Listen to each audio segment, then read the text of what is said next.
করে যে এই ক্ষমতার চেয়ারগুলোই বুঝি ইজ্জত, এটা অনেকের ধারণা। তখন তারা এই জায়গাগুলোতে পৌঁছার জন্য সবকিছু করতে প্রস্তুত হয়ে যায়।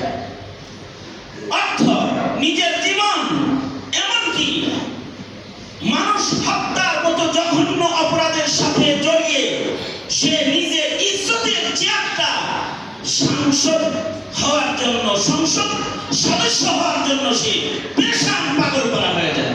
কারণ তার মাথায় ঢুকছে যে এই ইজ্জত চাও আমার কাছে, তাহলে ইজ্জত ভিন্ন কোনো জায়গায় আছে। কাকে আল্লাহ পাক ইজ্জত দান করবেন? কারণ দুনিয়ার ইজ্জতটা আসল ইজ্জত না, আসল ইজ্জত হলো আখিরাতের ইজ্জত। দুনিয়ার ইজ্জত আজকে আছে, কালকে নেই। দুনিয়ার সকল বস্তুই অবস্থা হলো এই আছে, এই নাই। আজকে একরকম, কালকে একরকম। আজকে আদর আছে, যত্ন আছে, কালকে নাই। আজকে অর্থকড়ি আছে, কালকে নাই। আজকে সম্মান আছে, কালকে নাই। দুনিয়ার আহওয়াল তো একরকম থাকে না, এটা পরিবর্তনশীল। রাআইতু দাহরা মুখতালিফান ইয়াদুম, এটা বিভিন্ন রঙে এই দুনিয়ার সময়গুলো রং পাল্টায়, রং বদলায়। এই ইজ্জত স্থায়ী না, স্থায়ী ইজ্জত, স্থায়ী সম্মান, স্থায়ী মর্যাদা আল্লাহ পাক রেখেছেন। যেই মর্যাদার কোনো ভাটা নাই, যেই মর্যাদার কোনো ভাটা নাই। দুনিয়ার ইজ্জতের ভাটা আছে। প্রধানমন্ত্রীর চেয়ারে বসা ছিল বহুকাল কেউ, এখন দাসদাসীর জিন্দেগি।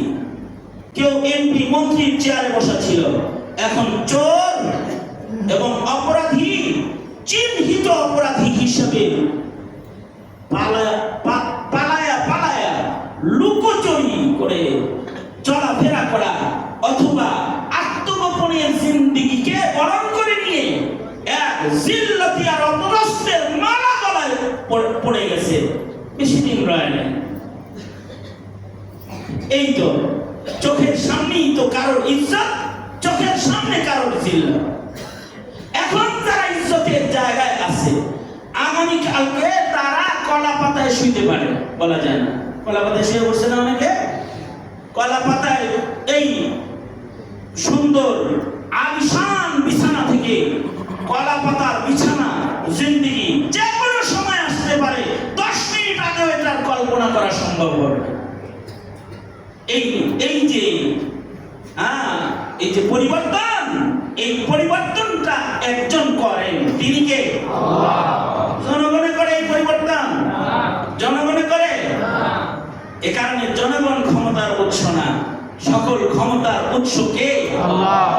সকল ইজ্জত কার কাছে? আল্লাহ, আল্লাহর কাছে সকল ইজ্জত।